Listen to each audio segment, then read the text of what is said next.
হোজাই জিলাৰ অন্তৰ্গত চৌধুৰী বজাৰৰ মকবুল আহমেদ মৰকজ একাডেমীত এডুকেশ্যনেল এৱাৰনেছ প্ৰগ্ৰাম আৰু চিৰতুন নবী মেহফিল আয়োজন কৰা হয়। আজি হোজাই জিলাৰ চৌধুৰী বজাৰৰ মকবুল আহমেদ মৰকজ একাডেমীত অতি উলহ মালহেৰে এখন চিৰতুন নবী মেহফিল আয়োজন কৰা হয়। হোজাই মৰকজ একাডেমীৰ এখনি শাখা মকবুল আহমেদ মৰকজ একাডেমী। উক্ত মেহফিলত প্ৰধান অতিথি হিচাপে উপস্থিত থাকি গুৱাহাটী বিশ্ববিদ্যালয়ৰ আৰবী বিভাগৰ মুৰব্বী অধ্যাপক ডক্টৰ মিজাজুৰ ৰহমান তালুকদাৰ, বিশিষ্ট অতিথি হিচাপে উপস্থিত থাকে হোজাই মকজুল মাৰিফৰ সভাপতি শামছুল হক চৌধুৰী সাহাব।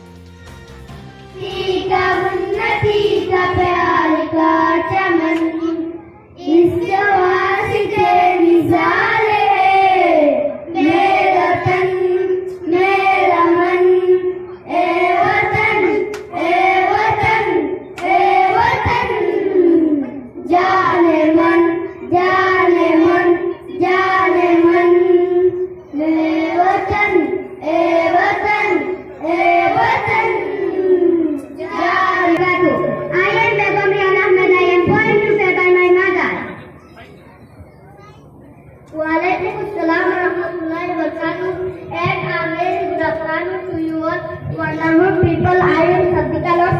I am going to object my friend as I am going to speak my father, my mother, my love, my father, my pride. My mother introduced you to the world. Mother introduced the world to you. Mother gives you life. Mother gives you living. Mother teach you how to tell. Mother teach you how to walk and talk. Mother protects you from effort.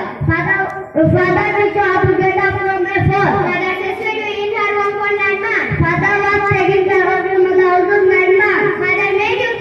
লগতে ছাত্ৰ ছাত্ৰীৰ মাজত বিভিন্ন প্ৰতিযোগিতা আৰু কাৰ্যসূচীৰে অনুষ্ঠানটো অঞ্চলটোৰ মাজত জাকত জিলিকি হৈ উঠে।